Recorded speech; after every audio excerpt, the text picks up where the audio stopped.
Hare Krishna, Hare Krishna, Krishna Krishna, Hare Hare, Hare Rama, Hare Rama, Rama Rama, Hare Hare. Jagat Guru Srila Prabhupada ki jai. Let's offer our respects. Om Namo Bhagavate Vasudevaya. Om Namo Bhagavate Vasudevaya. Om Namo Bhagavate Vasudevaya.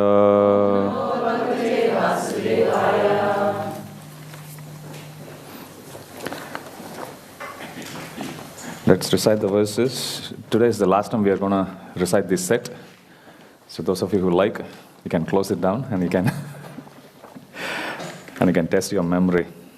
Shri Bhagavan Uvacha Maya Sakta Manapartha Yogam Yunjan Madashrayaha Ashamshayam Shamagram Mam Yatagnya Shashitachrinu Mata Parataram Nanyad Kinchidasti Dhananjaya Mai Sarvam Hidam Protam Shudre Mani Ganahiva Yam Yam Vapi Smaran Bhavam Tyajatante Kalevaram Tam Tam Yeva Iti Kaunteya Sada Tadbhava Bhavitaha Tasmat Sarveshu Kaleshu Ma Manushmara Yudhyacha Mai Sarvita Mano Buddhir Ma Me Vaishyasya Samsayaha Mahatmanastu Mam Partha Daivim Prakritim Ashritaha Bhajanti Ananya Manaso Nyatva Bhutadim Havyayam Ananyas Chintayanto Mam Ejana Paryupashate Tesham Nityabhiyuktanam Yogakshemam Vahamyaham Yat karoshi yadashnashi yad juhoshi dadasi yad yat tapasyasi kaunteya tat kurushva madarpanam Shipram bhavati dharmatma shashvat santim nigacchati kaunteya pratijanehi name bhakta pranashyati Aham sarvasya prabhavo matha sarvam pravartate iti matva bhajante mam bhutha bhava samanvitaha machita matgata prana bodhayanta parasparam katayantascha mam nityam tushyanti cha ramanti cha tesham satata yuktanam bhajatam priti purvakam dadami buddhi yogam tam yena mam upayanti te tesham evam nukam partam aham ajnanajam tamaha nashyami atma bhavasto jnana dipena bhashvataha mat karma krin mat paramo mat bhakta sangha varjitaha Nirvaira sarva bhuteshu yasamameti pandava tesham tamvani karmani mai sanyasya matparaha ananyenaiva yogena mam dhyayanta upasate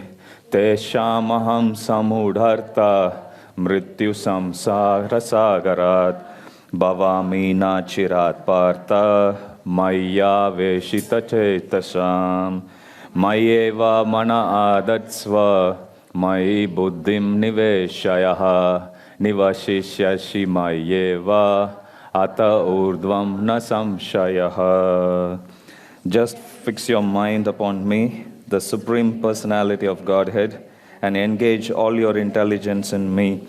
Thus you will live in me always without a doubt. Hare Krishna, Krishna Krishna, Hare Hare, Hare Rama, Rama Rama, Hare Hare. Jagat Guru Srila Prabhupada ki jai.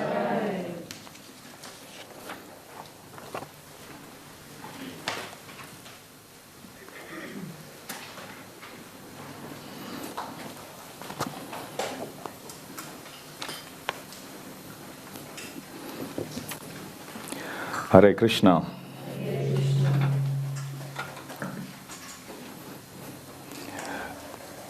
It's 10:20 now. We'll finish the class around 10:30, 11:30 or 11:35. I'll take 5-10 minutes more this week. We are finishing chapter 18. Some of you who were watching video last week, they sent me text messages that the first 10 minutes from last week's class was missing. Sometimes, you go to a vantage point to take a nice photo. You get an angle, you get the range, and you click. Of all the photos, that's the only one that comes out blurry. So for the entire class, I give the summary in first 10 minutes, and that alone was missing. So I thought I'll quickly run you through. So for those of you who attended, it's a revision. And for those of you who haven't, this is what you missed. So in chapter 16, Krishna spoke about the divine and demoniac natures. And towards the end of chapter 16, one most defining characteristic of a person endowed with divine qualities and one most defining characteristic of a person endowed with demoniac qualities is those who are divine, they'll follow the scriptures, and those who are demoniac, they won't. Now, we saw how those who have faith in the scriptures, they are divine, and those who don't, Krishna says that's a demoniac characteristic. However, Arjuna opens chapter 17 by asking Krishna about those people who fall under a category wherein they have faith, they follow strictly, but those faith doesn't necessarily have to be based on scriptures. Okay, that could be based on a tradition, that could be based on one's own sentiment, could be a number of reasons for that. Where do they fall under? So this is how Arjuna opens the chapter in chapter 17, actually. To answer that, Krishna then elaborates on the different characteristics, different symptoms which one can actually have, possibly, in these different modes of nature. Now, because the most fundamental defining character is faith, when the faith, as long as it's based on scriptures, bhakti scriptures, that faith becomes transcendental or spiritual. But the same faith, if it's not based on any scriptures, it becomes influenced by one of the three modes. So there is goodness, there is passion, and there is ignorance.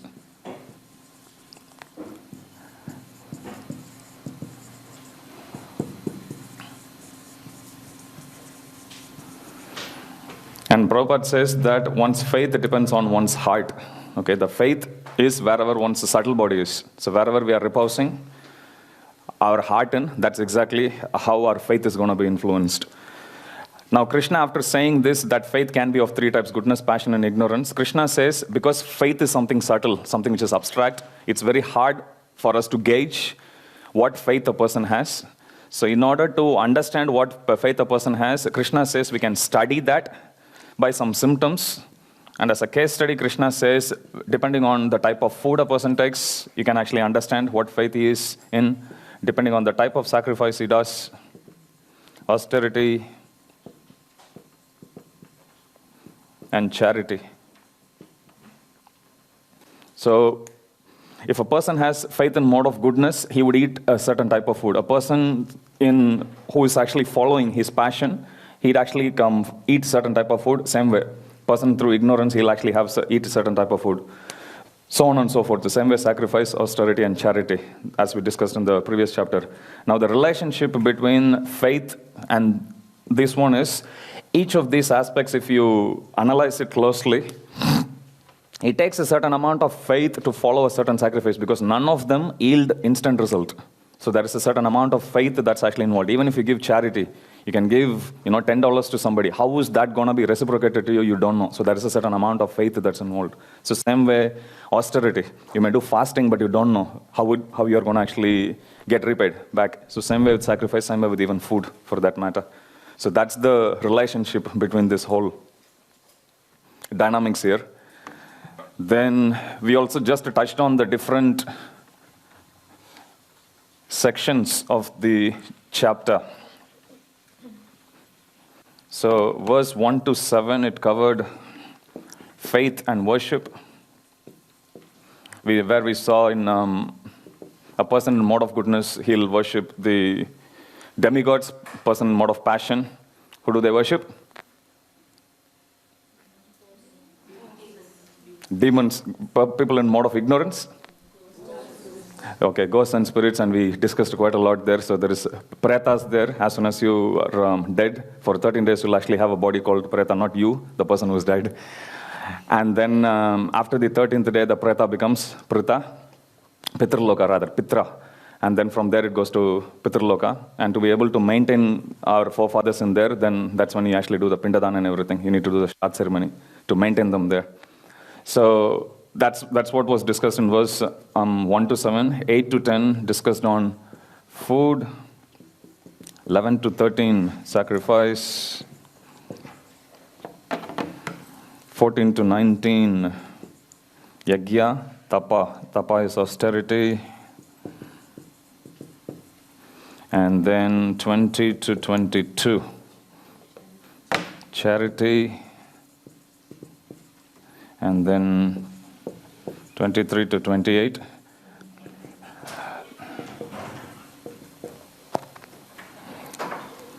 So we discussed 1 to 7, it spoke about different types of faith, different people's mode of worship, depending on whatever material mode of nature they are influenced by, same as with food. 11 to 13, we discussed on sacrifice in each of the different modes.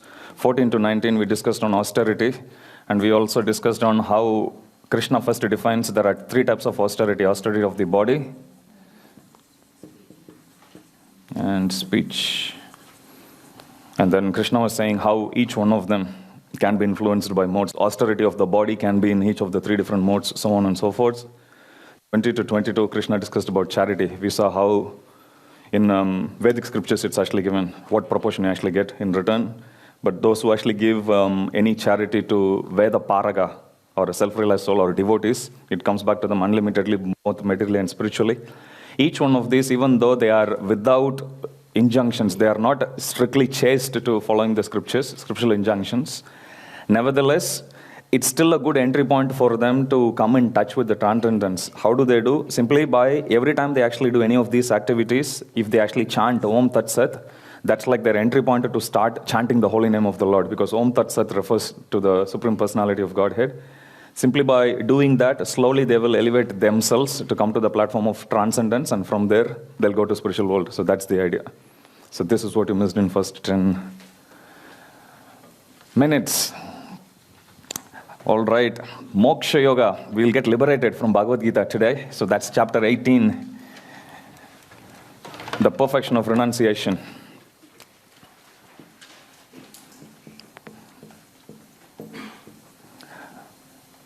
Technically, there is no connection between chapter 17 and 18. Usually at the start of every chapter, we see how the previous chapter is actually leading to this one. Prabhupada writes in the purport that technically Bhagavad Gita finished in 17 chapters itself. 18 is just a conclusion or a wrap-up, which Krishna actually gives. So there is no direct connection.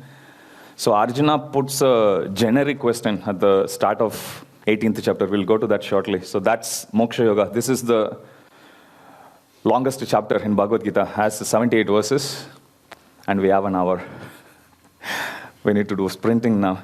So on a high level, the way how this is laid out, if you read the summary itself can be slightly bewildering, but there is a nice structure there. We'll go through that shortly. But overall layout on a bird's eye view for this chapter is verse 1 to 12. It speaks on karma section. Specifically in that chapter 1 to 6. Now you will see the genius of Krishna. He will touch on each and every aspect which he has been discussing since 231 or 213 rather, all the way till end of 17th chapter. Every single aspect he actually touched on, you will find a relevant verse in this particular chapter. So verse 1 to 12 is a summary of the first 6 chapters of Bhagavad Gita. 13 to 18, it's on the Jnana section, or Yoga of Knowledge. So that is chapter, technically 13 to 17. 18 also includes Jnana. So in summary, it's actually given as 13 to 18. 19 to 40, we actually see it discusses on karma. How each of the different activities that we do in this world, it's actually influenced by different modes. That section alone, if you read your summary, it may be slightly confusing. We'll come to that elaborately when we go there. So then 41 to 48, it discusses on Nishkama Karma Yoga, or from Sakama to Nishkama. So this is Sakama, so this is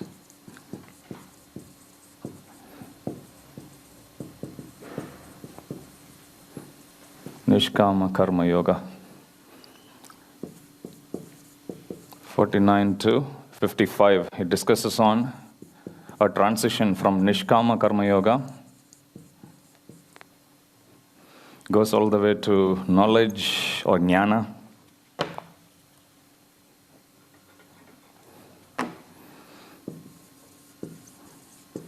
to Brahman platform or liberation, and ultimately to devotional service. 56 to 60, it discusses on working in pure devotional service. DS is devotional service. 61 to 63, surrendering to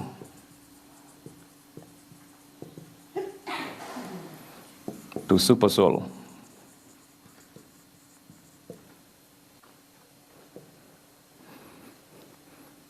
64 to 66 talks on pure devotional service or surrender to the Supreme Lord. Surrender to Krishna. Then 67 to 71, then 72 to 73, 74 to 78. So 67 to 71 speaks on studying and preaching Bhagavad Gita.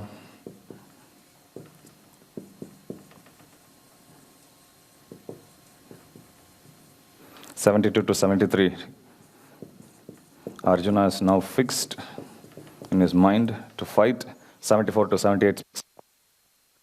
Sanjaya's predictions.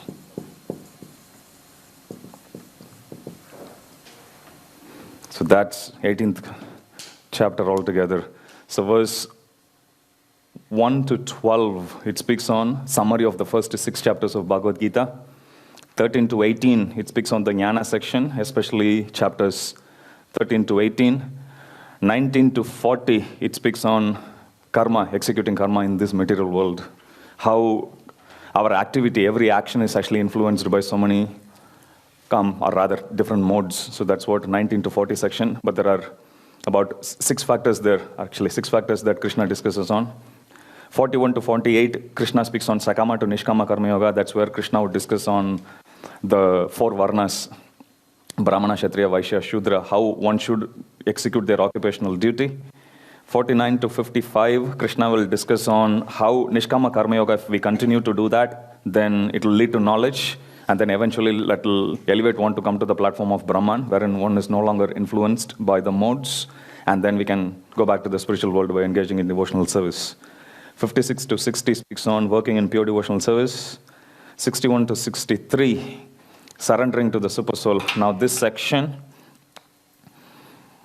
Nishkama to Jnana to Brahman. So this is confidential knowledge. 49 to 55.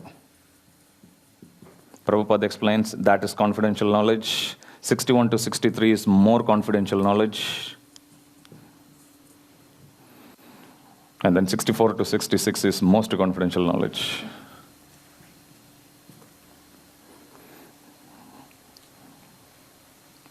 Because one deals with the Brahman, this one deals with Paramatma, and this one deals with Krishna, the Supreme Lord. So this is another definition which Prabhupada actually gives. That knowledge which actually deals with the all-pervading aspect of the Supreme Lord, Brahman, that's confidential. That which deals with the Super Soul, or Paramatma, that is more confidential. And that which deals with Krishna, that's most confidential. 67 to 71, Krishna tells what benefits we actually get by studying and preaching this message of Bhagavad Gita to everyone. 72 to 73, Arjuna, after having heard all the 18 chapters, he gives his conclusion, what his understanding is, and then 74 to 78, Sanjaya does predictions about, because remember Bhagavad Gita started with, after my sons and sons of Pandu assembled in place of pilgrimage, what did they do? For that question, Sanjaya answered in 700 verses. And finally he concludes, by the way, your sons stand no chance. He just concludes that. So this is chapter 18, called the Moksha Yoga, or Perfection of Renunciation. Any questions in this? Yes? Karma focus. So 1 to 12 has karma. Yes. Then 19 onwards it's to... Yeah. If you see good question, chapter 1 to 6, even though we actually speak on different levels, like third chapter speaks on karma, for Karma Yoga, fourth chapter speaks on Jnana Yoga, then fifth chapter we see action in Krishna consciousness again, sixth is again Ashtanga Yoga. Even though we are in one sense saying there are different types of yoga, each one of the yoga actually involves the performer to do some activity.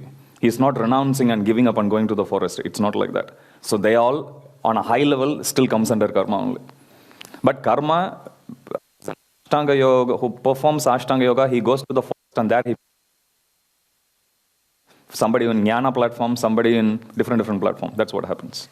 Okay, so that's karma section. Whereas here the analysis is totally on, you take an activity per se, any action in this world. And Krishna actually in 40th verse he says even demigods are not exempt from this. Even they are influenced by modes. So this is just an analysis of the action itself per se. Whereas this is a summary of the first 6 chapters. So this is a spin-off from here again. But this one comes from... Because in 13 to 18, Krishna deals with the Jnana section, so this is a spin-off from there, actually. He just picks up karma and elaborates on here, before going back to the analysis of the flow of yoga. Like that. Any other question? Started and preaching Bhagavad Gita? Yeah, that BG is Bhagavad Gita. Yeah. Okay, so now we can go section by section. This chapter, because it's so big, even I think it's more than 60 pages or something, if you read, it won't confuse you. It's just the volume of information is more, but this is one of the most easiest chapters. If you see, most of the purports are very, very small, actually. So if you read twice or thrice, especially with the summary, you will remember it like a story. Even verse numbers you can remember like a story. Okay, so first section 1 to 12. Arjuna opens the chapter by asking 2 main questions. He's asking Krishna, so what's your opinion on renunciation and the renounced order?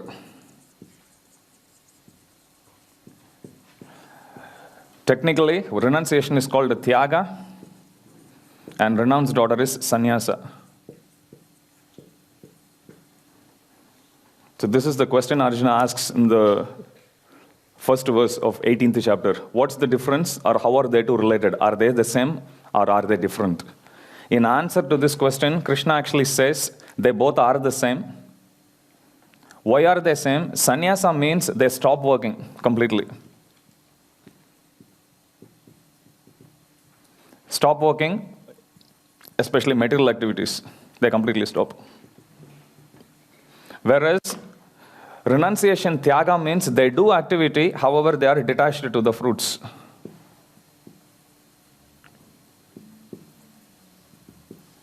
Now in terms of reaction, if you see, one person doesn't do any work at all, technically. The other person does a work, but is not attached to results. In other words, both of them, they do no action. So Krishna says they both are the same. However, to give up everything and going to the forest, remember Krishna actually says a soul by nature is very, very active. It can't keep quiet even for a moment. So Krishna actually draws parallel between these two by saying one doesn't do work, the other one actually does work, but he is detached to the fruits. He doesn't take any effect of the activity at all. So in essence, neither of them do any action. Reaction, giving action, neither of them do. So Krishna says they both are the same. However, Krishna encourages Arjuna to go for this. The first 6 chapters, it's all based on this one only, wherein you still do. It could be Ashtanga Yoga, could be Karma Yoga, could be Jnana Yoga, you do. But be detached to the results. That's one common denominator across all types of yoga, including Bhakti Yoga if you actually see. Yoga means you connect with Krishna, but try to be detached to the results, basically. So that's the idea. So Krishna says they both are the same. And then Krishna extends it further and saying there are three activities which should never be shunned, even by people in renounced order. Yajna, Dana, and Tapa.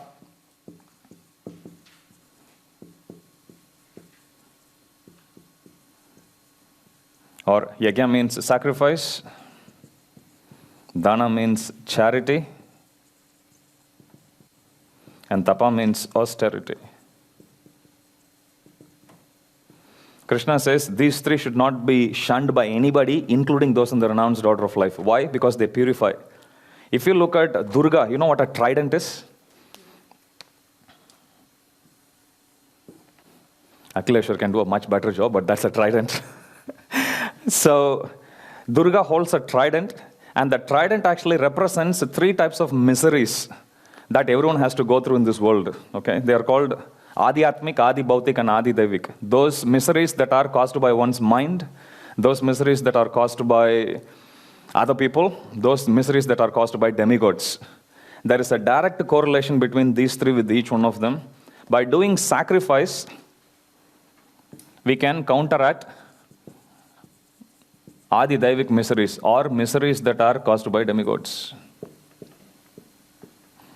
By giving charity, you can counteract Adi Bhautik, or miseries that are caused by other living entities.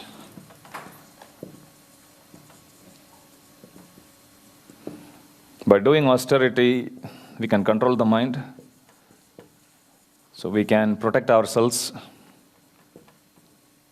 from our own mind. So that's the correlation between sacrifice, charity, and austerity to the three miseries. So as long as we keep doing these three, we have to keep doing yagya, nama yagya. We studied even in 3rd chapter, Annat Bhavanti Bhutani, Parjanyat Anna Sambhava. By doing sacrifice, we can please the demigods, and them being pleased, they'll give the rain. Prabhupada actually writes. So that comes under sacrifice or yagya, Adi Devik, to the demigods. But as devotees, we don't need to go to demigods, we directly please the Supreme Lord, simply by chanting Hare Krishna. So that's same with Dana. Prabhupada says, everyone who is born in this world, you take something from this world, you have to give something back. But if you give it for a Krishna conscious purpose, then Prabhupada says your life becomes perfect. So Dana, it counteracts Adi Bhautik. By giving charity to other people, we become friendly to other living entities, and other living entities also becomes very friendly with us. So same way with Tapa, by doing austerity, we actually bring the mind to a peaceful state, and we can maintain ourselves at that level. And it is very important for us to continue doing this. These three activities, Krishna says, even people in renounced order, they should not give up. So this is about this section, the crux of this section actually. Any questions on this? None of these concepts are new. It's just a recap of whatever we discussed before, but it's just a summary. Krishna puts it in slightly different words in some places, but the concepts are all the same as what we discussed before. Next is section 13 to 18. We discuss on jnana. If you open your book,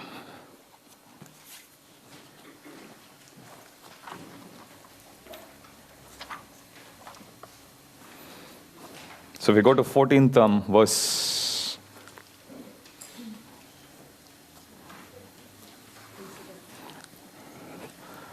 This is like the seed verse that explains the whole section. It's a very simple verse basically. What Krishna is saying in this verse is, every action that we do in this world, we'll quickly read the verse. The place of action, the body, the performer, the various senses, the many different kinds of effort, and ultimately the super soul. These are the 5 factors of action.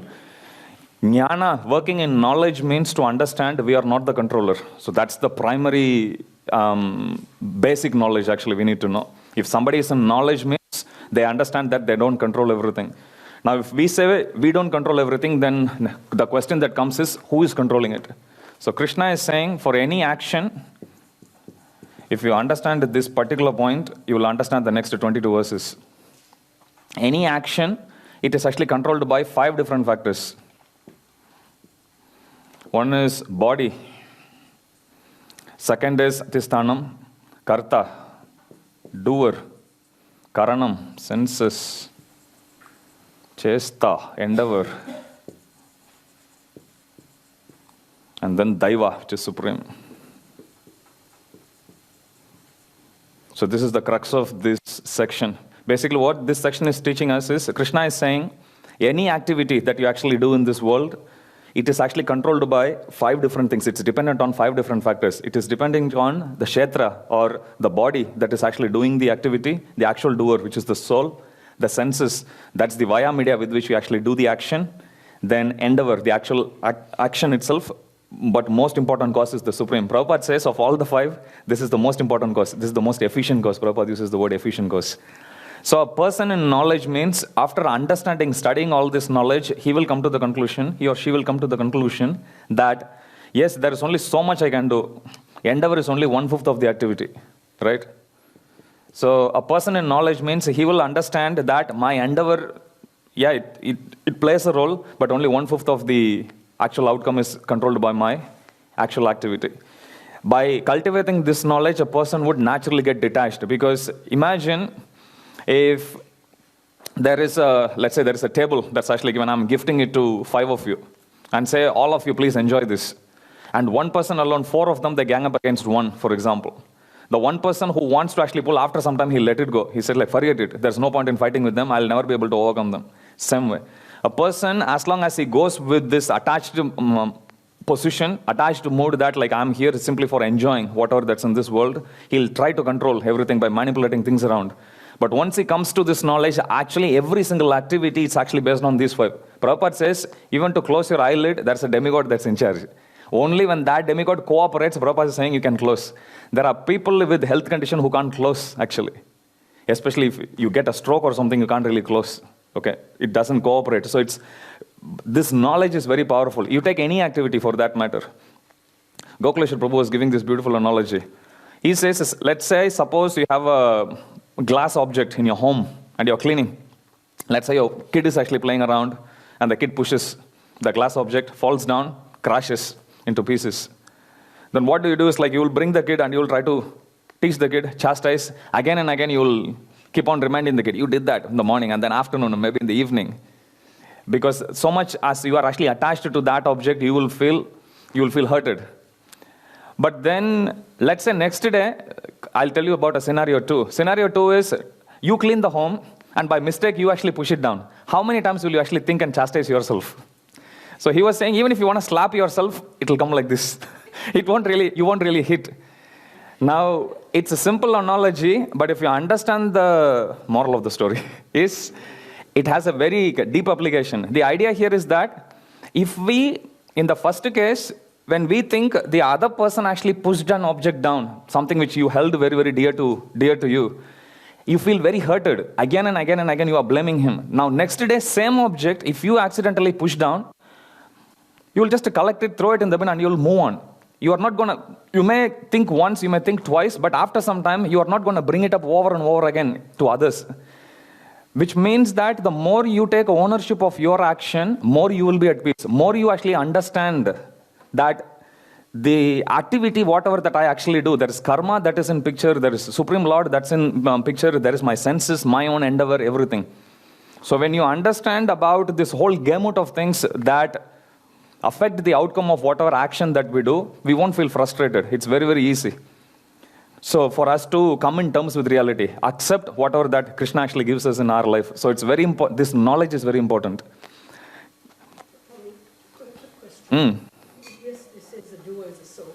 And then in paragraph 40, I remember that, it actually says, well, it's the 3 modes of nature which are doing it. Good question. Who's going to answer that? So question is, who is the doer? Is it the person who is doing, or is it the modes of nature? The person. Yes. You remember the analogy of Baladev Vidyabhushan. He gives the example of a woodcutter cutting a tree. There are 3 things involved here. One is the woodcutter, second is the hand, and third is the axe. So here if you actually see, the axe is the material nature. or technically the material modes, if you like. Okay, hand is us, which is the soul. Woodcutter is the Supreme Lord.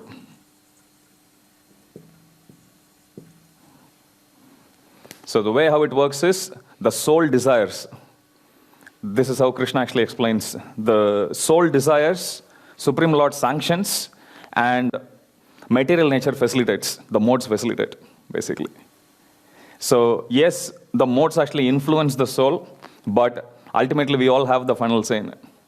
Just like our karma, we can't blame karma for everything. I gave this example. Our karma actually can bring a tempting object right in front of us. We still have a choice. We can still transcend, taking shelter of Krishna, we can still transcend the mode. That's what we were discussing in the previous chapter also.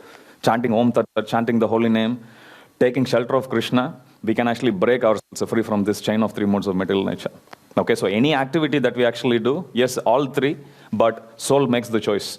Once you make the choice, we are forced to live with the choice. Nature will actually force us to do. Okay, so we make the call, and then the material nature just facilitates after Supreme Lord approves. Is that doer soul? Which one? The doer is soul, yes. Yes. So just testing my understanding. So karma is required, like karma is there for accomplishment of action or result of action? Karma is there to create a situation. So here, where does karma fit in? So due to karma, we get a particular body and senses? Endeavor. So our action, that's where we actually like create the karma. So I have a question. Here we see there are 5 facts to a particular action. Where in Damodar Leela, the 2 fingers, what it says is just one is supreme and one is your endeavor. That's all is needed. That endeavor, which you actually say, that it's just used in a different context actually. What we call endeavor there, that's what we call action here. So this action means, or activity. I just use the same terminology as Prabhupada uses. Okay, any activity that you do, it's actually influenced by these 5. And in the next verse, immediately, Krishna also says, in 19th verse, if you actually see, Krishna says there are 3 things that gives inspiration, motivation. And there are 3 things that are actually every action is constituted by.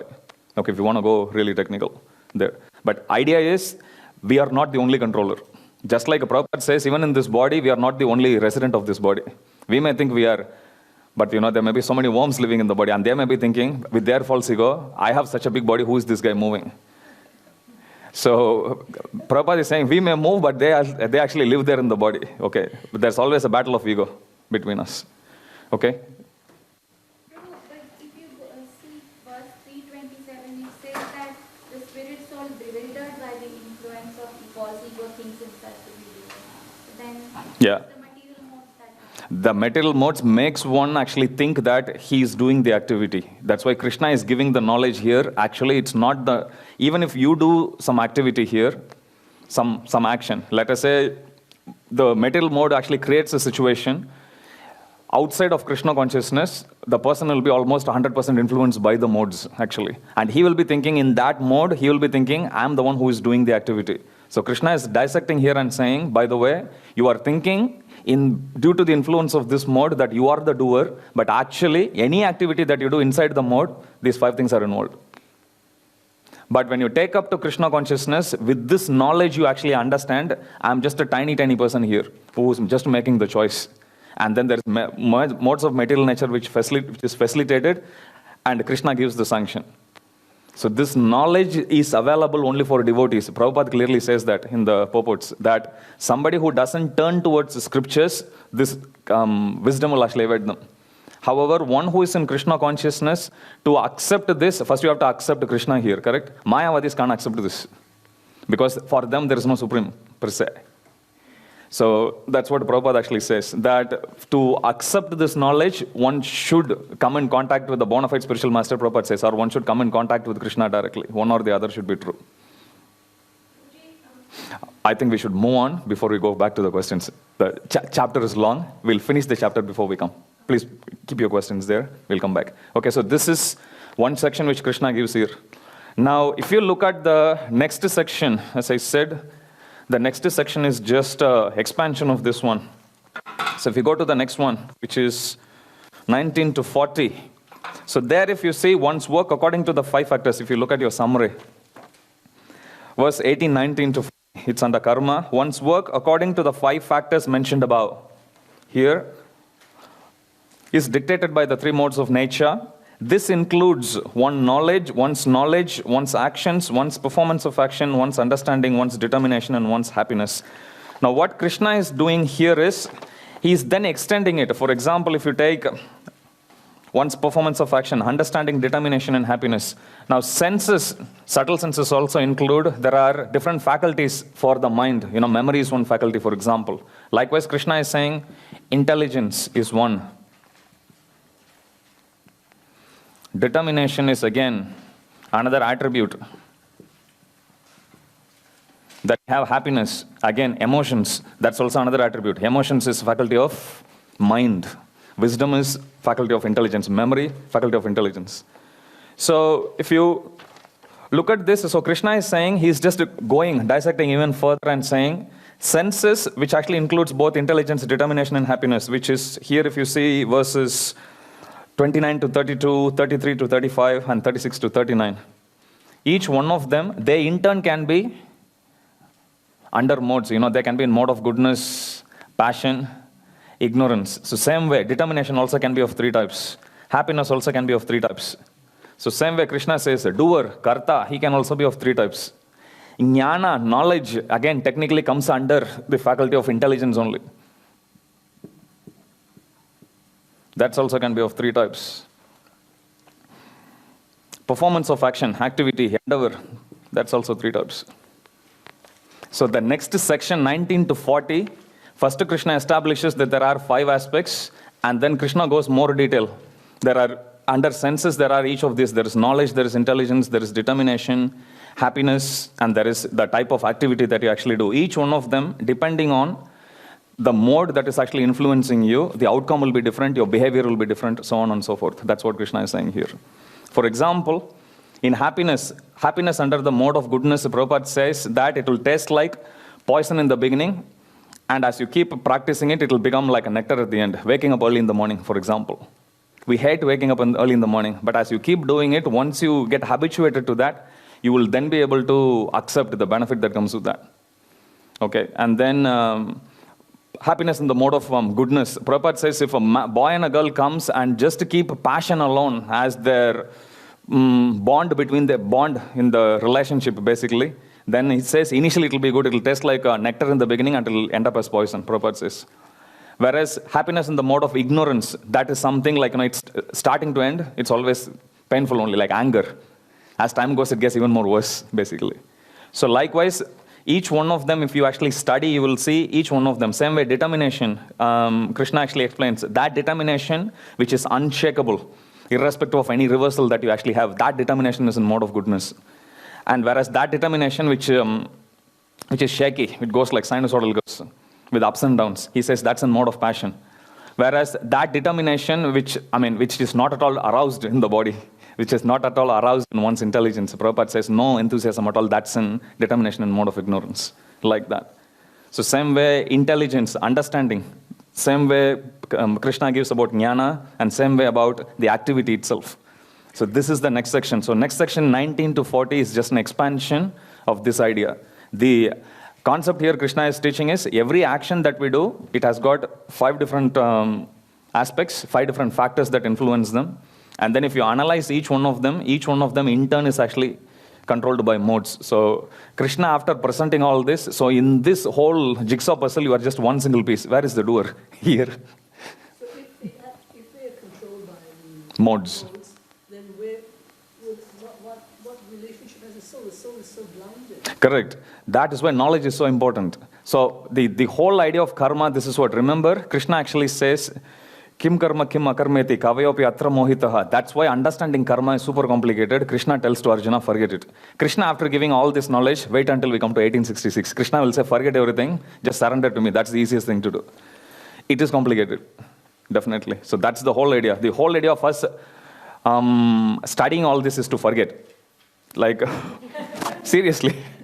Forget about all this and just go, because that's Brahma's conclusion also. After sitting in meditation for 100 celestial years to understand Krishna, he says, I come to this conclusion. What's my conclusion? After doing tapasya, austerity for 100 years, my conclusion is, even after you do tapasya for 100 years, you cannot understand Krishna. That's my conclusion. So same way, even after understanding, how much can we control? It's very hard. We'll get overly paranoid when we go with this. But Krishna is saying, so you understand this is knowledge basically. And whoever understands scriptures, whoever has faith in the scriptures, this knowledge is accessible. Being aware of the scheme of things that's actually happening around, Krishna says, stay cool, just chant Hare Krishna, follow 4 regulative principles, and go back to Godhead. Easy. Okay? Bhakti Yoga is the easiest. Jnana Yoga is the complicated one. Okay, so that's the idea. So this is how the next section 19 to 40, that's laid out. Okay? We'll go to the following section. From Sakama to Nishkama Karma Yoga. Now, we studied earlier in Bhagavad Gita that one's varna is determined based on guna and karma, whatever quality and whatever activity that the person does.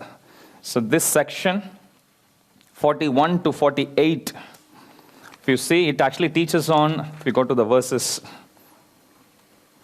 very merciful section, not many long purports there. So if you go to verse 41, Krishna says, Brahmana, Kshatriyas, Vaishyas and Shudras are distinguished by the qualities born of their own natures in accordance with the material modes, O chastiser of enemy. And then Krishna goes to explain about different qualities.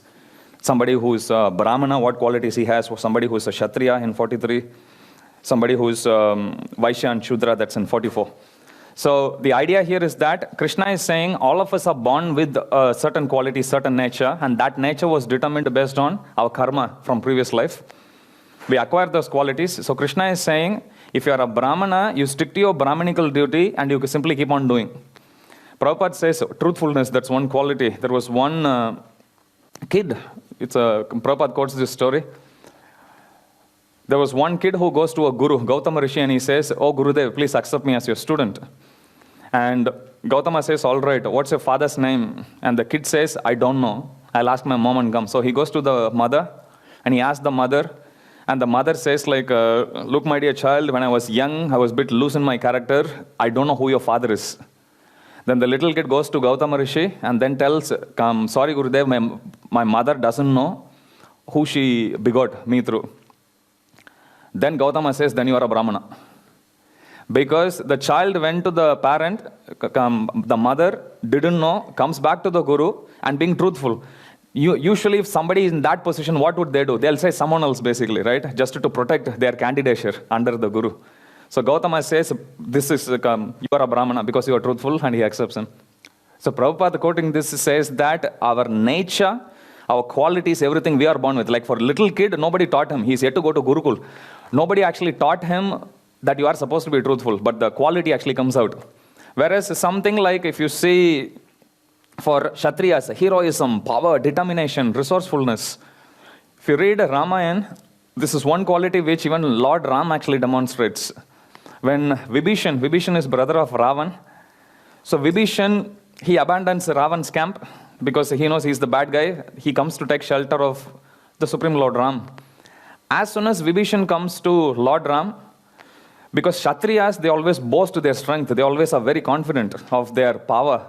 So Lord Ram, of course, he is Supreme Lord. He exhibits his quality even as this is one of the quality of the Supreme Lord also. He exhibits confidence so much so that here is the Vibhishan. He is just one person from the entire army of Rakshasas. War hasn't started yet. But Lord Ram was so confident of his victory, he first of all calls him Lankapati, that you are the future king of Lanka.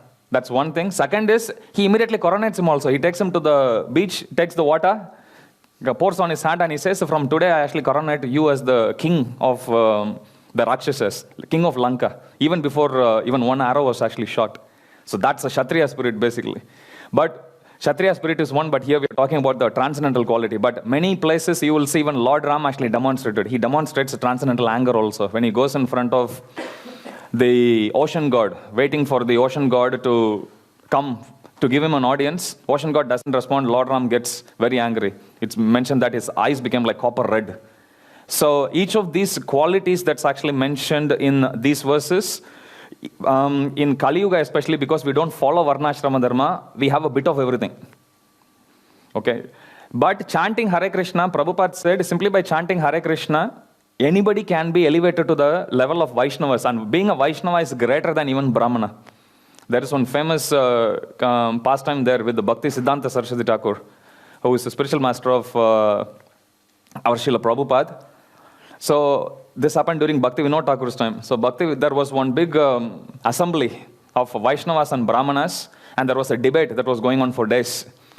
And they asked Bhakti Vinod Thakur to come there and speak on behalf of Vaishnavas. The whole topic of debate is who is superior, Vaishnavas or Brahmanas. So then the day when Bhakti Vinod Thakur was supposed to actually go, that was the final day, he gets afflicted with sickness, so he stays home and he sends his son instead, Bhakti Siddhanta Saraswati Thakur. So Bhakti Siddhanta goes there. Initially, first thing Bhakti Siddhanta does is he glorifies Brahmanas. Brahmanas are so great. Brahmanas are so greater than even demigods. Even demigods come and touch the feet of Brahmanas. He gives example of also Vashishta Muni, Vishwamitra Muni. They are so powerful and everything. So Brahmanas feel happy. They also think, is he siding with us? But then after he finishes glorifying Brahmanas, he then goes on to glorify Vaishnavas, saying how Vaishnavas are even greater. He says, only those who are Brahman realized they are Brahmanas, but those who are Bhagavan realized they are Vaishnavas. So Bhagavan aspect is obviously the most perfect, complete aspect of the Supreme Lord. So he establishes the supremacy of Vaishnavas. And at the end, it's actually given, everyone comes and falls at his feet, taking his shelter, even the Brahmanas actually. So each one of these qualities, Prabhupada says, by training, it is possible. Because chanting Hare Krishna is so powerful. That's why in our process, we don't focus so much on austerity, actually speaking. We don't focus so much on difficulty that one has to actually go through. Like in some sampradaya, here we are, like, brahmacharis, we can either shave the head using a shaving razor, or you can use a clipper, basically, like a buzzer, we can use that. But in some sampradayas, before they actually take diksha, even as a brahmachari or sannyasi, they will literally pluck each hair. The idea is to shave the head. Why don't you keep shaving every fortnight? They do that. Extreme austerity. So in one place, actually, Prabhupada says, that's austerity in mode of ignorance. You wanted an example of that? That's an example. All you want to do is shave it. Why do you have to pluck it out? They do that. So like that, you go to extremes, actually. It's not authorized in scriptures, but they do. But the idea here is that everyone is born with each of these qualities. Simply by taking shelter of Krishna's service, this section is actually talking about Shakama Karma Yoga, wherein you still understand what your quality is, what your characteristic is, what nature you have actually acquired in birth, what your psychophysical nature is, and you engage in Krishna's service, you engage in your occupational duty, rather. That way, and then slowly you will be able to elevate. If we engage even in Krishna consciousness also, if we do service which suits our psychophysical nature, controlling mind becomes very easy. Otherwise, doing activity, doing a particular thing itself is austere. If that activity is something you hate, it becomes double austere. So might as well pick up something which you are very passionate about. Passionate not in terms of rajas, passionate in terms of something which you connect to more. And then take up that service. It can be cooking, cleaning, singing, speaking, anything. And then do it that way. That way it becomes natural. We get properly engaged according to our nature. So we benefit both the ways. We feel satisfied of having achieved something. But at the same time, we'll also make spiritual progress. So that's the idea. So this section talks about Sakama Karma Yoga. Now, next is section 49 to 55. It speaks about how from Sakama Karma Yoga, you actually go to the transcendental platform. This is again just a summary of what we discussed before. So you engage in Sakama Karma Yoga. Then that will actually lead to knowledge. With that knowledge, we'll slowly start to get liberated, and that liberation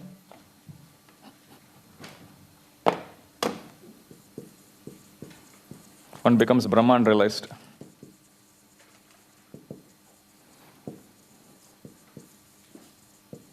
That is liberation.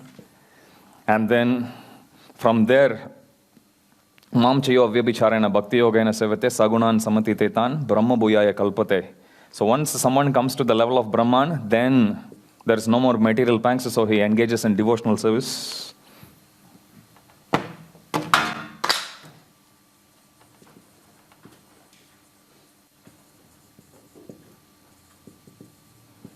And from there, goes back to Godhead. So that's the flow of this section. So you engage in Sakama Karma Yoga, you, based on your psychophysical nature, engage in an activity, and then slowly, Krishna actually says every activity, if we engage it in a proper Karma Yoga properly, then we get knowledge as a result, and that knowledge will slowly lead one towards detachment. Like we saw the different 5 factors of knowledge and everything. When we understand we don't really fully control, slowly we'll come to the platform of getting detached, and then one becomes Brahman realized, then gets devotional service, and one goes back to Godhead. Now we may think, in Krishna consciousness, we never know we did Karma Yoga, we don't know about knowledge, we don't know whether we were Brahman realized, but we are doing devotional service directly.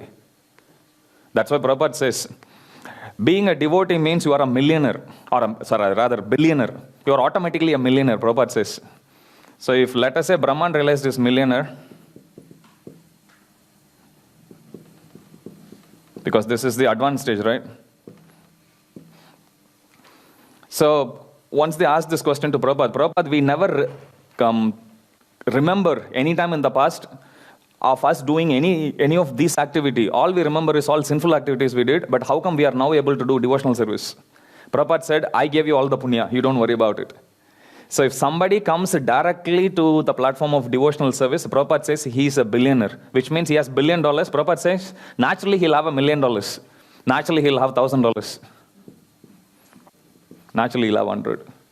So that's why devotional service, Bhakti Yoga process is like Prabhupada says, it's getting on an elevator. You go straight to the topmost platform straight away. You don't need to climb the stair. You don't need to go to each floor and anything. So this is the crux of the next section, which is confidential knowledge, verse 49 to 55. And each of these Krishna explained in detail in the early chapters, especially the first 6 we saw.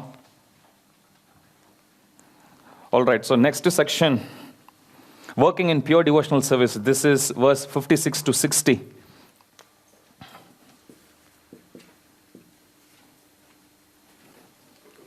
So let's quickly read this section.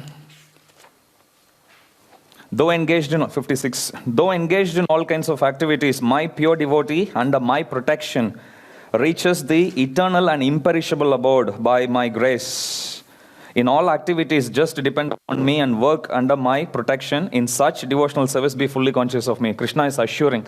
Prabhupada is actually writing in the purport, we don't need to be afraid of whatever past karma we did, whatever bad activities we did, either in this life or in the past life, or something which we are even doing, forced to do, even now, helplessly.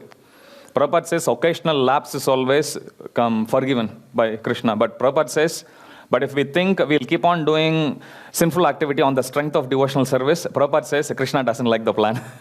In one conversation, Prabhupada says. So our mood should always be, we should try our best to give up sinful activity and take shelter of Krishna.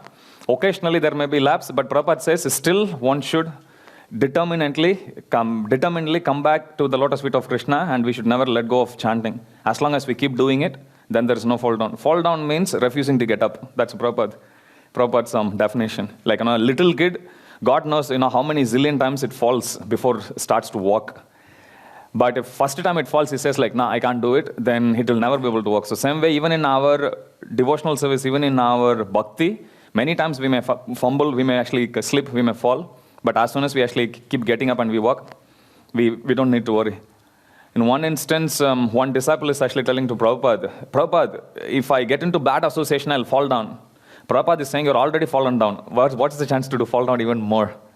So our focus should always be to aim to please the Supreme Lord, Sri Sri Radha Gopinath. And then Krishna is repeatedly saying, he offers my protection. We read that in 56, we read that in 57. Krishna will again reiterate it later also. 58, if one becomes conscious of me, you will pass over all the obstacles of conditioned life by my grace. If, however, you do not work in such consciousness but act through false ego, not hearing me, you will lost.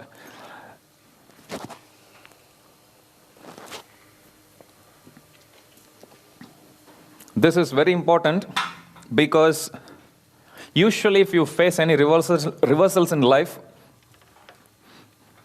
we tend to get some encouragement from our friends, could be from our parents, could be relatives, anybody.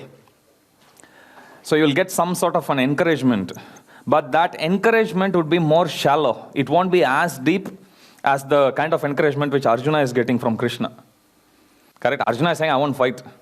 Krishna doesn't tell Arjuna, chill out, bro, take a break, you can go back, fight. He's not giving such a shallow advice. He's walking him through, fully enlightening him.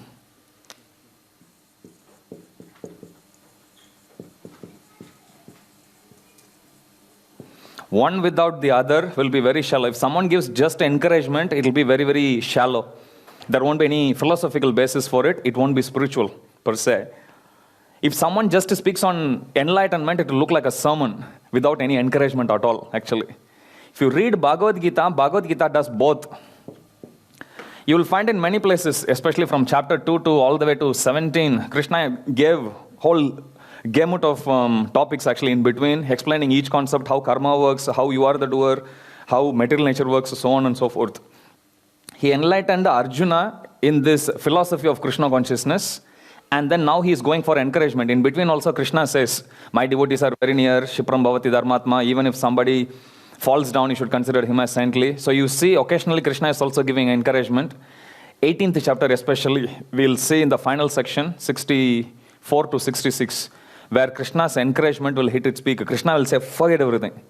Just surrender unto me. I shall deliver you from all reactions. Do not fear. That's Krishna's final statement to his devotees. And Krishna repeatedly, you will see, he encourages. Bhagavad Gita offers these two. Scriptures offers these two. And Bhakti Yoga process, it offers these two. It doesn't just give some lofty ideas and say like, all right, now do the best you can. It doesn't say that. It tells clearly what the problem is, and then it encourages us to follow that, and it also tells us there will be difficulty, doesn't matter. Bhagavad Gita is a very, very practical science. Okay, so Bhakti Yoga process alone offers these two. When sometime, even among devotees, sometime we may be approached by some devotees for advice, anything. In which case, both are required. We can't just give a philosophical answer.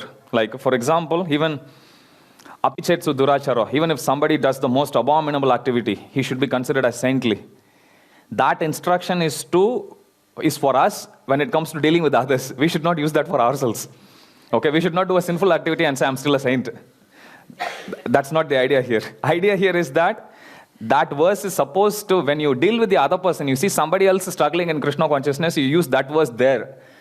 So the standard is always, like for Radhanath Maharaj, devotees actually say, for him, he'll be very, very strict. But for others, he'll be very, very lenient. That's ideal standard. For ourselves, we should actually follow without giving ourselves any excuse. We should try. That doesn't mean we should feel completely bogged down. Oh, I'm a loser. Not in that sense. We should confidently try. We should not relax. We should be sincere and strict. But when it comes to dealing with other people, other fellow students or fellow mates, anybody who comes to us for guidance, we should be as lenient as possible. We should always look at positive things. There, Apichetsu Duracharo verse kicks in. You should consider them saintly. Usually we tend to do the other way around. Remember the glass object example? When we do, first thing you do is you wind up, throw it. But for us, we should be strict. Strict not in terms of fanatically strict in terms of be sincere, but for others, we should always be encouraging as much as possible, but we should simultaneously give both enlightenment in terms of spiritual knowledge, encouragement in terms of practical down-to-earth solutions. Both are required. Then such an advice is complete. That's in accordance with Bhagavad Gita. Okay, let's move to the next section. Next section is about 61 to 63. Krishna speaks about surrendering to the super soul. Now,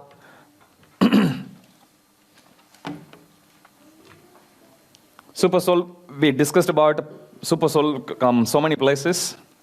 This is verse 61 to 63. Surrender to super soul. This is more confidential knowledge. So here, this is one often quoted verse of Prabhupada. Prabhupada says that the super soul is actually present in our body, in the region of our heart, always directing the living entities all the time. So the super soul is there only in the material world, accompanying the jiva. No matter in what species the jiva takes birth in, super soul always follows. And then until the jiva goes back to the spiritual world, super soul always follows there. Now, many times, I think I mentioned this before, sometimes when Krishna actually says in Bhagavad Gita, Krishna will give knowledge from inside. How do we know that the knowledge which we are actually hearing, all of us hear voices, okay, many times. But the problem is we don't know whether it's our mind's voice or super soul's voice. Most of the time we hear our mind's voice, which will tell us the most easiest thing to do. It will always tell everyone else is wrong and you are right. And it will always tell us that you are right. You can just go on with whatever you are doing. How do we know what is Krishna's voice and what is our voice? Prabhupada is actually saying in one lecture in Vrindavan that Paramatma, he doesn't speak to anyone and everyone. Okay, so Prabhupada actually says there, only those who are fully devoted to constantly doing. Tesham satatayuktanam bhajatam priti purvakam. Prabhupada quotes that verse. Only those who are devoted to constantly doing devotional service, Krishna says, to them I give intelligence. So Prabhupada is saying, not to any other person, any random person, Krishna doesn't speak. So we have to understand, how do we understand whether Krishna is actually saying or our mind is saying, that only we know. How active are we in engaging in Krishna consciousness? How active are we in practicing bhakti? How sincere are we in practicing bhakti? Are we looking for opportunity to space out, or are we looking for opportunity to expand our service? Okay, are we trying to attentively, at least attempt to attentively chant, or are we going through Facebook as we chant? So each of those we need to be sincere with ourselves. That will determine how much guidance we can get from inside. If we don't, Vaishnavas are more merciful just to talk to devotees and get advice. But from inside means, Prabhupada says that's the criteria. Otherwise, many times we'll get confused. And many times you see people in the street. Once Prabhupada is going for a fundraising, and he goes, please give money. And then the person who is very wealthy, he's saying that, oh Swamiji, whenever Krishna wishes, I will give. Basically that's his way of saying no. Prabhupada says that Krishna wishes, that's why he sent me. Then the person gives him the check. Who can argue with Prabhupada? So, point is that, but many times we try to use philosophy also for our sense gratification. We have to be very, very careful that scriptures are there clearly and guidance is there outside. We should always correct ourselves. We should always consult the Guru, Sadhu and Shastra. Okay, GSS, Guru, Sadhu and Shastra. And all of them should align. Ultimate authority is always Shastra, scriptures. Okay, so that's why studying scriptures is so important. So in 61 to 63, Prabhupada speaks about surrendering to the super soul. 64 to 66, most confidential knowledge. So we are coming to the concluding verses of Bhagavad Gita. 64 to 66.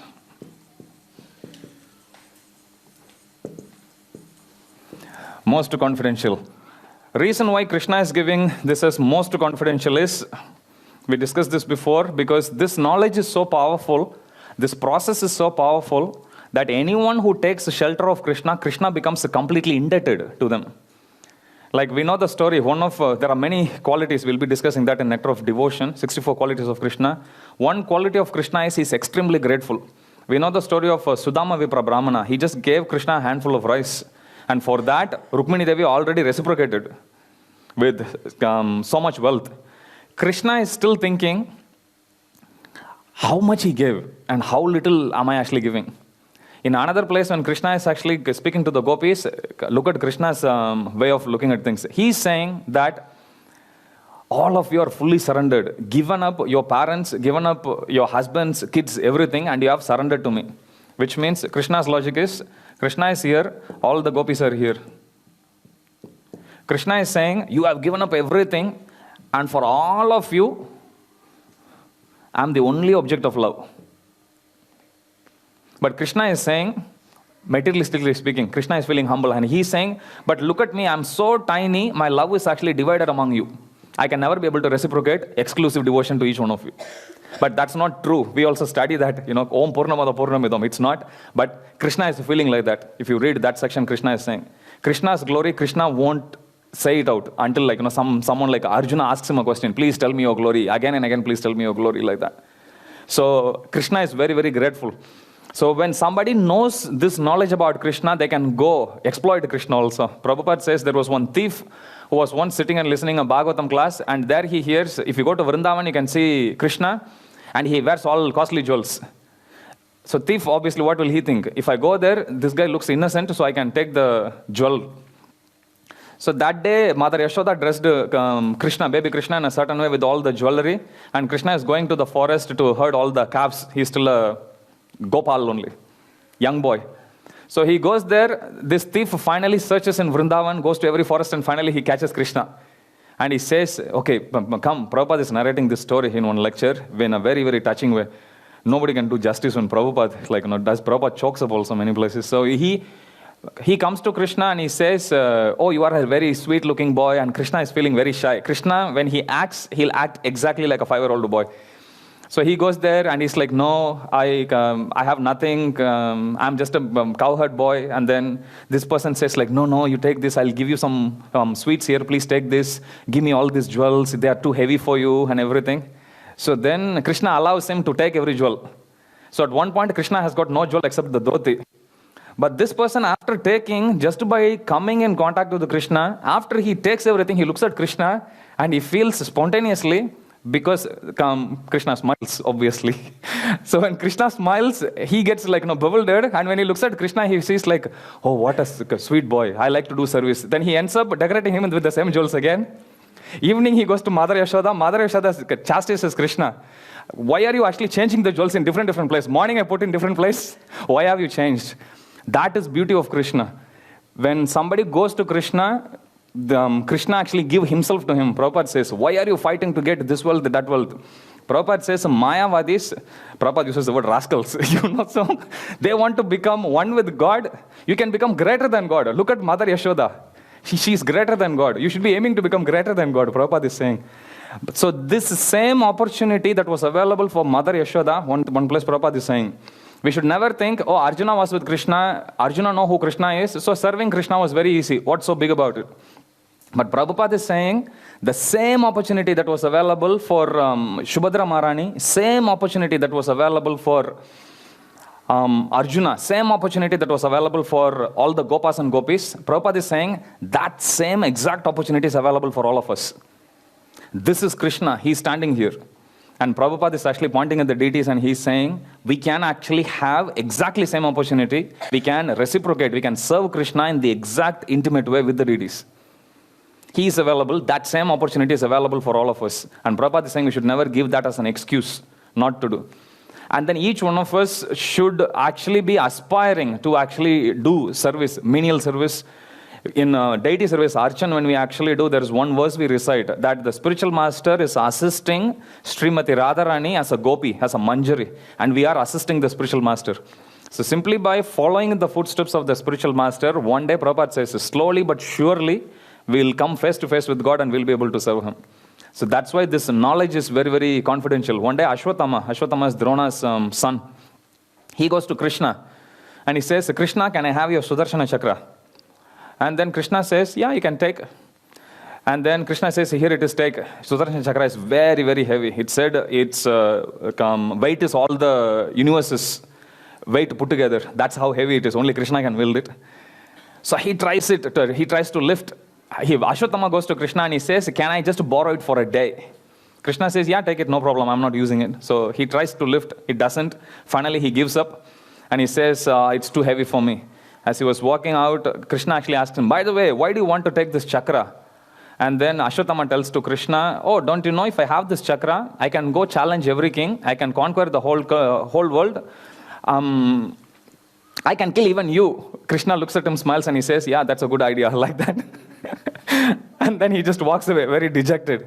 But all of that, if you see Ambarish Maharaj, when Durvasa Muni coming and hurling this big demon towards him, he didn't call for, but Sudarshana Chakra comes for his protection, as if Sudarshana is at the disposal of a pure devotee.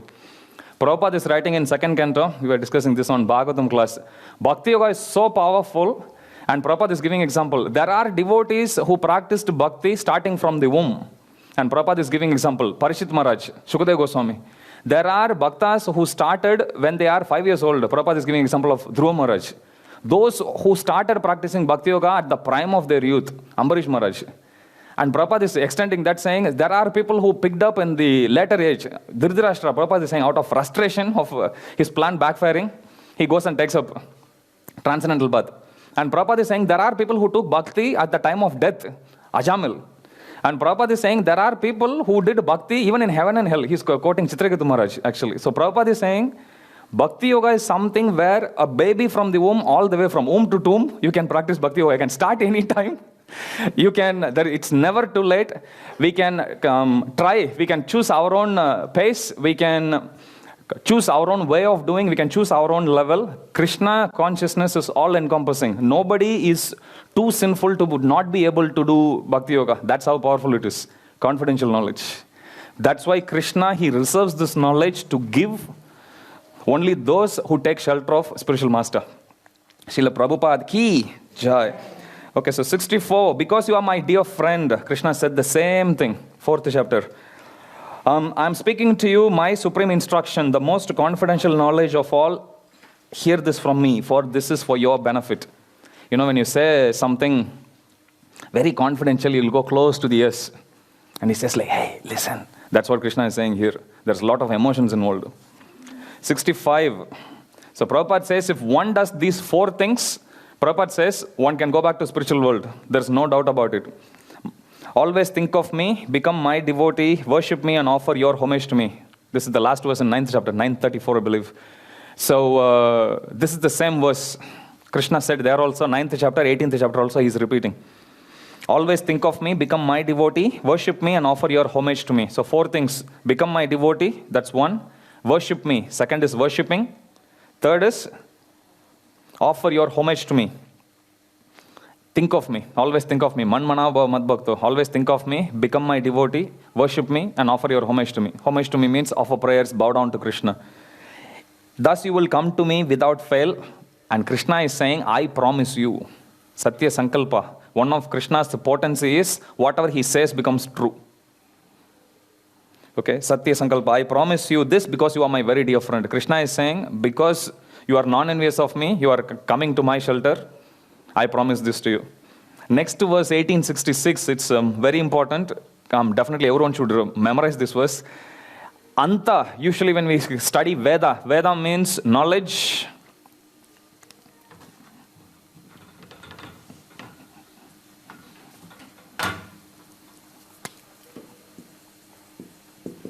Veda means knowledge. Vedanta.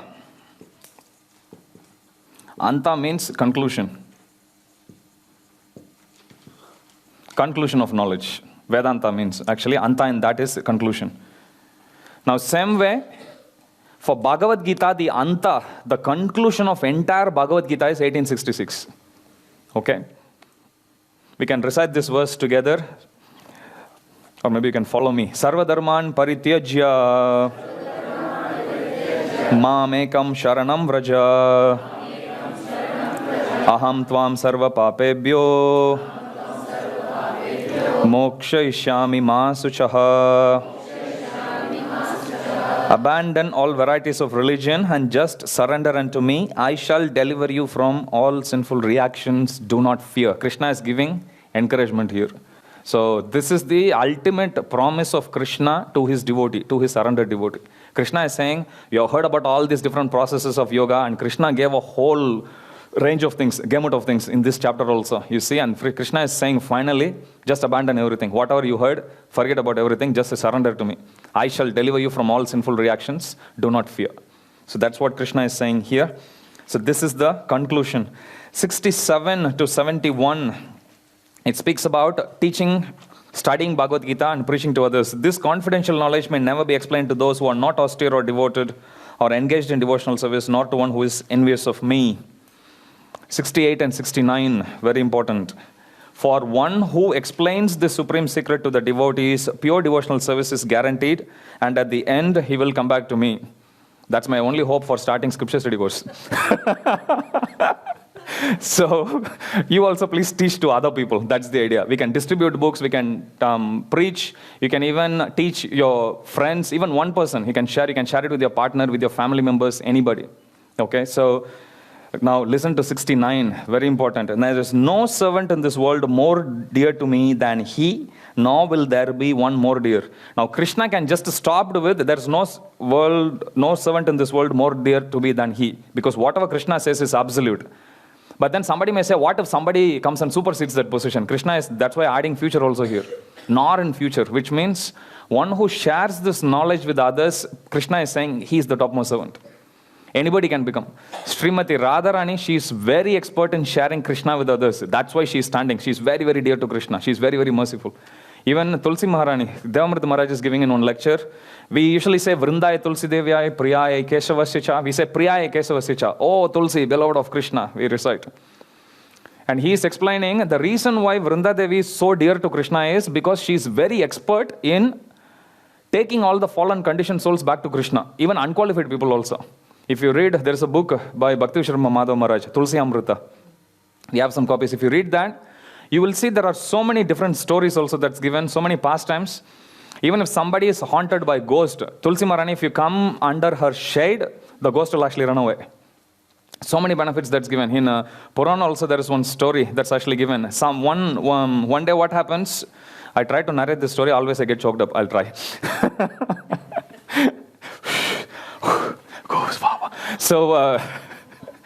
So one day one Brahmana, what he does is like he goes to cut some grass. Accidentally he plucks a tulsi plant. And he comes holding it. As he was holding it, his karma is actually saying he is supposed to be bitten by a snake and he should die.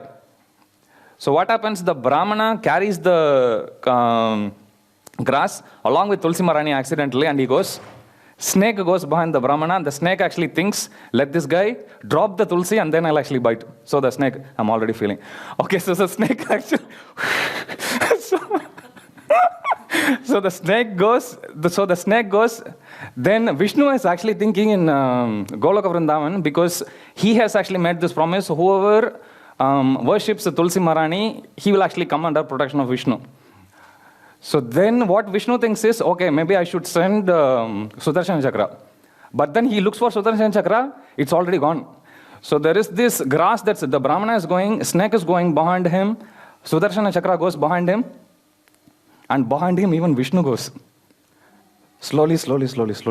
And then finally when that person actually reaches there, Sudarshan Chakra comes, chops off the snake, and that person actually goes back to the spiritual world. That's how merciful Tulsi Maharani is. So this, but Krishna here he is saying, one who is preaching this message,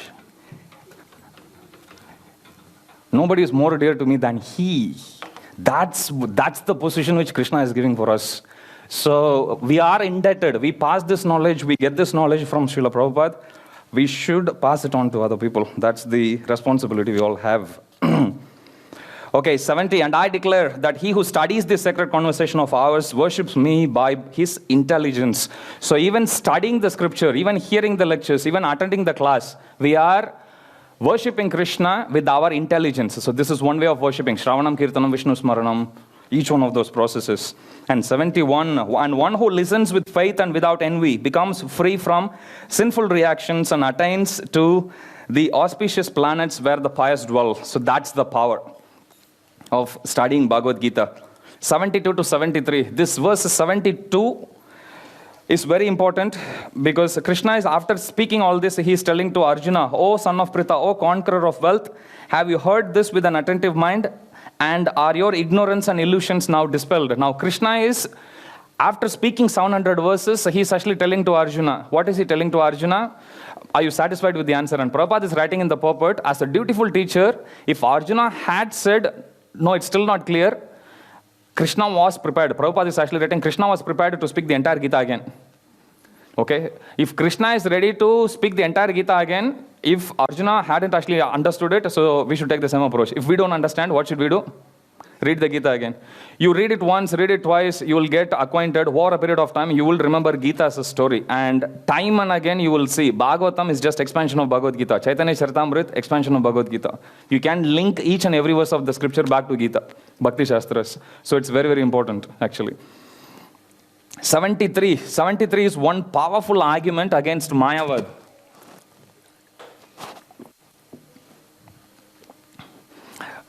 So this verse 73 is one powerful argument against Mayavad, because in 73 Arjuna is now saying Arjuna said, my dear Krishna, oh infallible one, my illusion is now gone. Okay, listen carefully. His illusion is gone.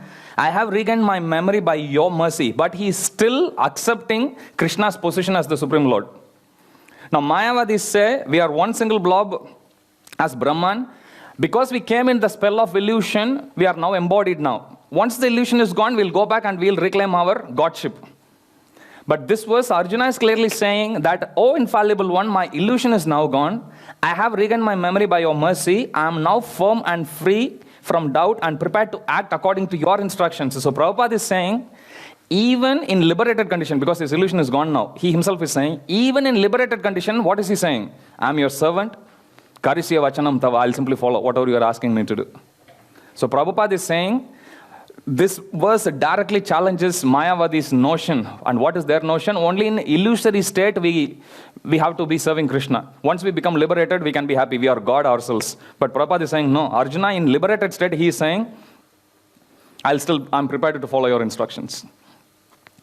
Okay, so this is 72 and 73. Arjuna is now free of his illusion.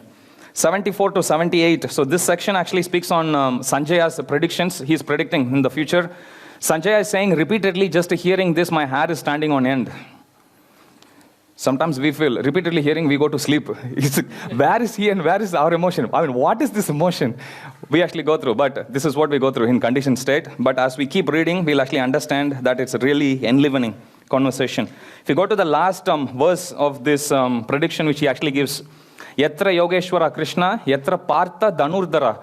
You remember when the first chapter, Gandiva, Arjuna actually threw it. What does Gandiva represent? Determination to practice Krishna consciousness. Determination to practice Bhakti Yoga. Any reversal that comes in our Krishna consciousness, we tend to drop it and we go on. So, but that represents Gandiva. That is represented by Gandiva, which Arjuna has actually given up. But after hearing Bhagavad Gita, Yatra Partha Dhanurdhara. Dhanurdhara means one who is wielding Dhanurdhara, which means he has picked up the weapon. Which means that whenever we have problem, if we turn to the pages of Bhagavad Gita, if we simply read the pages of Bhagavad Gita repeatedly over and over again, we will also see our determination is actually being upheld. Okay? Consistently. So it's important. Yatra Partha Dhanurdhara, Tatra Shri. Shri is opulence. Vijaya, victory. Bhuti. Bhuti is Vibhuti Yoga, opulence. Dhruva, morality. Dhruva, Nitir, Matir Mama. Niti is morality. So wherever there is Supreme Lord, wherever there is Krishna, Tatra Sri Vijaya Bhutir, Dhruva, Nitir, Matir Mama. Where there will be morality, there will be wealth, there will be victory. So this is how Sanjaya is actually concluding. In this section, you will also see Sanjaya says how, even though he was seated in Hastinapur palace, how he is actually able to see what's going on in Kurukshetra war. Vyasa Prasadat, he says, like by the mercy of Vyasadeva, he gets the divine vision with which he is actually able to see. Okay, what was going on. Okay, so Hare Krishna, Krishna Krishna, Hare Hare, Hare Rama, Rama Rama, Hare Hare. Jagadguru Srila Prabhupada ki. Okay, questions? We finally finished 700 verses. Any questions? Searching for keyword. Krishna, Kumar. Yes. You spoke about fanaticism and strictness. Yeah. So what is there's a very fine line between the two. So how do we know whether it is Yeah. fanatic or Yeah. Once there was a disciple, Prabhupada was going on a morning walk, and one disciple comes barefoot. It's in Vrindavan. And Prabhupada calls him and he says, why are you coming barefoot? This material world is already austere. Why do you want to make it even more austere? Okay, so the level of austerity, what is needed and what is not needed, that's given by the acharyas. We simply stick to their instructions. Scriptures as such has a very different range of instructions, something that is meant for different level of devotees. As far as ourselves is concerned, if we simply stick to the instructions of Prabhupada, how much ever Prabhupada actually says, what priority Prabhupada gives. Prabhupada says, okay, you do this much and then you continue doing service. And we say like, no, I will extend my austerity. Unnecessarily just doing austerity just to boost our ego, they are all fanaticism. But if we simply stick to the pleasure of Prabhupada, simply stick to the pleasure, giving pleasure of Radha Gopinath, giving pleasure to the devotees, and simply stick to the standards that's actually given to Prabhupada, that is strictness. No matter what, we are still going to do. Like Prabhupada gives example. In the month of July in India, it is usually hot, but you still go to the kitchen and you still cook. So even to execute the instructions of Prabhupada, there is still some austerity there. So there we have to be strict. We should not give ourselves excuse. Of course, time, place, and circumstances, but one's endeavor has to be strict.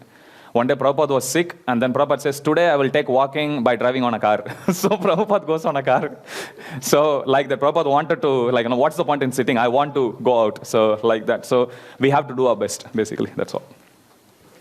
Someone else? What is the significance, meaning behind shaving one head? Well, once one reporter, Mataji, asked this question to Prabhupada. Prabhupada's immediate retort was, why do you shave your legs?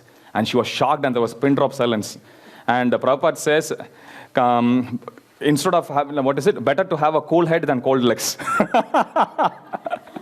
Prabhupada says that. But Prabhupada then gives the answer that Vaishnavas, this is just a dead cell. Prabhupada says in Kali Yuga, hair is considered to be a sign of beauty. But Prabhupada actually says, we are Vaishnavas, we want to keep our bodily maintenance bare minimum. That's all. It's a very practical reason. It's in video interview also, if you see. One of the early interviews Prabhupada gave. Mayavadi and Brahmavadi, are they both same? Well, we discussed about this. Yes and no. So, Mayavadi, Brahmavadi, both are impersonalists. Impersonalist means they don't believe that the Supreme Lord has a form. However, Mayavadi is convinced he is God. Brahmavadi is innocent. Okay, like a little child may actually think, 2 times tables, that's the topmost level of mathematics. There is innocence there. So a Brahmavadi can be convinced easily. When he actually gets exposed to knowledge, he will naturally elevate himself from impersonal to being personal. Whereas Mayavadi, he is convinced, Prabhupada says, Mayavad, even Chaitanya Mahaprabhu says actually, they are envious of Krishna, Brahmavadi is not envious of Krishna. Example of Brahmavadis is 4 Kumaras. We saw that example. Simply by smelling Tulsi, until that point they came in face to face with Vishnu, they thought the Supreme Lord doesn't have a form. But as soon as they came in contact face to face with the Supreme Lord Vishnu, they are convinced, yes, he has a form. So that's the difference between Brahmavad and Mayavad. Both of them, they start at the same point, but Brahmavadi, when they are exposed to the knowledge about Bhagavan, they'll pick it up. In verse 67, it is mentioned that this knowledge should not be, I was expecting this, should not be explained to non-devotees, but we try to preach this knowledge to non-devotees. Can you clarify? Devotees are more merciful than Krishna. Short answer.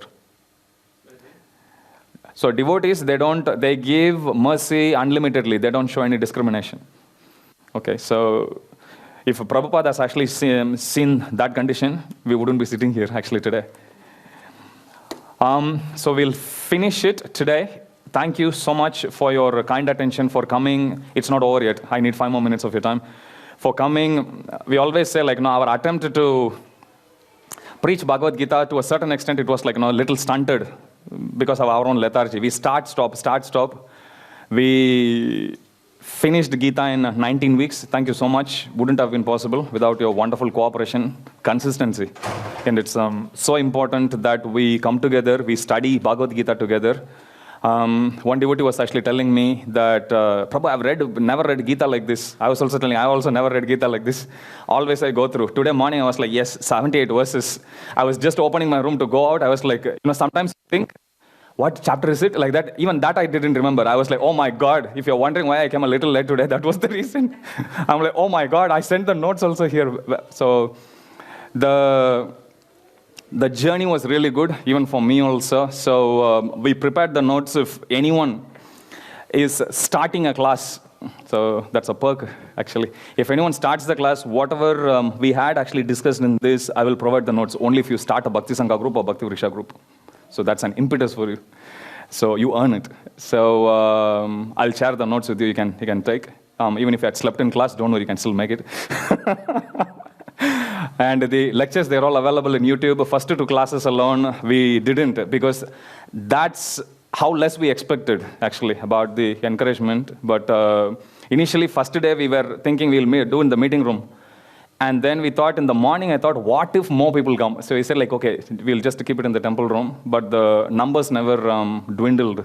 Thank you so much for encouragement. Different devotees are attending in Mayapur TV also, as well as in YouTube. We want to continue this question. Last week we were also discussing about how long we'll actually go. We'll keep on going until I drop down dead one day. So we'll continue. So after this, we are going to go with Nectar of Instruction. We'll go for, how many of you have read Nectar of Instruction?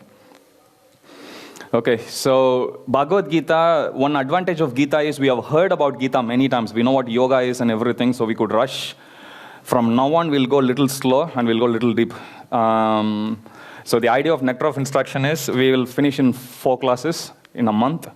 Ishopanishad also after that we'll finish in a month. And then, next we'll do Nectar of Devotion. That will take 6 weeks. And Ishopanishad can close Mataji. Now, Jai Shri Shri Radha Gopinath Bhagwan Ki Jai. So Ishopanishad we'll do for another 4 weeks. So Nectar of Instruction for 4 weeks. Nectar of Devotion for 6, and Ishopanishad for another 4. I'm currently consulting with the different devotees. What's the best approach for Srimad Bhagavatam? I'll let you know in another 2-3 weeks time. Because each one of these, most of us are not as familiar as with any of these scriptures as we are with Bhagavad Gita, especially with Srimad Bhagavatam. To do justice to that, we need to, you can't really go slow. It will become another Bhagavatam class otherwise. You know, one verse a week, only 1800 weeks, you need to 5 lifetimes or something, so it's not going to work. So I was discussing, even in our council, so most likely we'll go something like 15 to 20 pages. That's how much we'll actually be covering. If we go with that, I did a rough calculation, tentatively it will come to 5-6 years. But in 5-6 years, you would have read the Gita, Srimad Bhagavatam. Okay, one final request from my side, which I need. I've got some papers here. I need some feedback from you. 3 things mainly. Things which are positives, things you liked about it, what benefited. Second thing, which is most important, you can skip the first ones, but second thing, areas where we need to improve. Okay, but one thing which I admitted repeatedly myself is, I know I was rushing Bhagavad Gita because, as I said, our previous attempts has been kind of like jinxed. You start and then you stop. Few times we actually started over 15 years. Some places we managed to do, but it took like 6-7 years. We completely lost track where we started and everything. So that's why we wanted to go past this. And many devotees who are attending, they were also asking, how are you going to make sure that we'll stay inspired? I thought you should be asking that question to yourself. So we had few things to cover. So that's why we had to rush.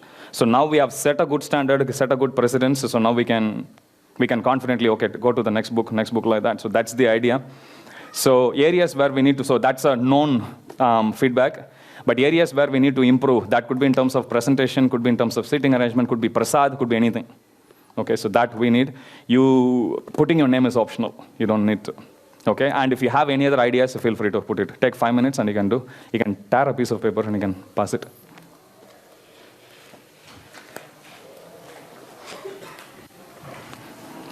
Forgot to mention, you can tab one and you can pass it. This board has been kindly bought, transported and donated by Malobika Mataji. Let's chant Hare Krishna Mahamantra as a gratitude for that. Hare Krishna, Krishna Krishna, Hare Hare, Hare Rama, Rama Rama, Hare Hare. So basically positives, areas of improvement, and if you have any ideas.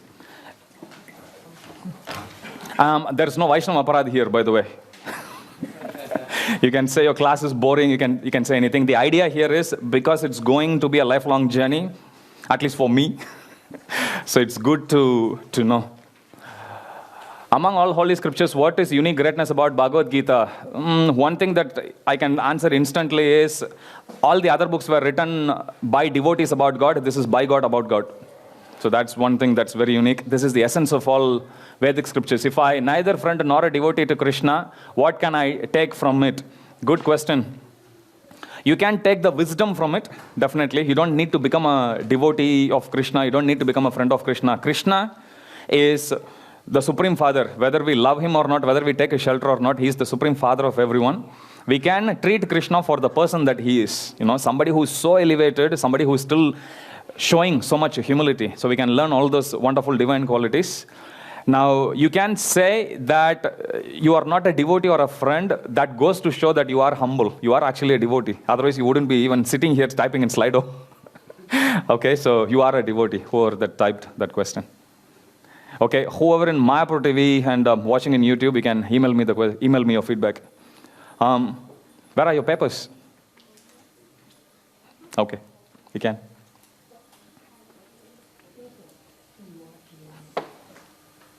Sorry, I'm taking a little longer today. We have come to a logical end, so before we go to the next one.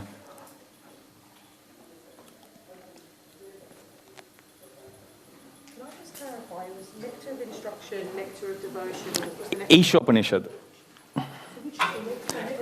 Okay, next one, we are going to go with the nectar of instruction for 4 weeks. And then we'll go for nectar of devotion for 6 weeks. One of the classes during that time, Devamrita Maharaj has kindly agreed to come and give class there. But he'll be touching on NOD, but mainly he'll be talking on reading Srila Prabhupada's books. Then we'll go for Ishopanishad. Ishopanishad is part of Yajurveda. There are, 18 verses there. So this one we'll discuss for 4 weeks. So this is the order with which we are going to go in our scripture. Yeah. So next week onwards, we'll be studying nectar of instruction. Now, verses, if you read the verses we have been reciting, we have so far been reciting till 12, chapter 12. These two don't have many verses to memorize, so next week I'll give you some verses that has a mix of nectar of instruction and the last 6 chapters of Bhagavad Gita. So by the time we finish Ishopanishad, we would have covered the rest of the verses in Gita, plus all the other scriptures also. Is it possible to get a copy from the shop? Because I thought it's nectar of devotion, but not a copy of nectar of instruction. Yeah. It may be even in the, the carousel, just in the foyer. There may be a copy available. It's just $2. You can get it. If any of you don't have a copy, you can grab a copy here if there isn't anything. Next week I'll bring them. So I'll bring. It's in the reception. Ketaki Mataji has kindly kept that for you in the reception. You can go there and you can get it. It's just $2. Ishopanishad, we don't have much stock. I'll order online and get them. By the time we go to Ishopanishad, I'll have them handy. Now for Bhagavatam, I'm placing a bulk order. We'll be following the material of Bhaktivedanta Vidyapith in Govardhanika village, Vada form. I will bring you some samples next week. You can go through them. If you like it, you can give names and we'll order in bulk. So it will be in time within the next 2 months for us when we actually start. That's the best study guide I have actually come to for an overview. If you want an in-depth study of each of the chapters, then Unveiling His Lotus Feet by Burjan Prabhu, by the same author as Surrender Unto Me. So there is a book. But Unveiling the Lotus Feet covers only the first 4 cantos. I think Prabhu is writing the next 4 now. Unveiling His Lotus Feet? Yeah, we have it. Yeah. So that's the plan. Okay, who have Lotus Feet. The other one is called Bhagavata Subodhini. I'll bring a sample. You can have a look. It's from Vada form.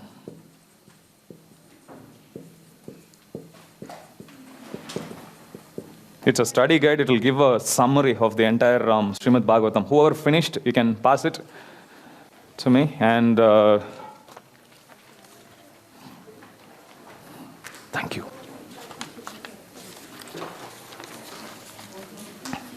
Question, this is the Bhakti Shastri course. Thank you. Yes. Thank you. Bhakti Shastri. So there were some inquiries about Bhakti Shastri. We are starting a course in June. Abhishek Prabhu, Srivas Nitai Prabhu and myself will be running the course. That will be separated to scripture study. There is a commitment that's there. It's a 2-hour class every week. The class will go for 2 years. We'll go verse by verse in that. We'll go on for an in-depth study, but there is a commitment in that. Attendance is compulsory for that. There is examination, there is sloka memorization, there is assignment also after every module. There are 6 or 7 modules. We are sitting and writing the lesson plan now, but we'll start from 1st of June. I'll advertise that in Facebook. I'll email also, so you'll have the idea. Do you have any idea when you'll put the class on, when you'll schedule it?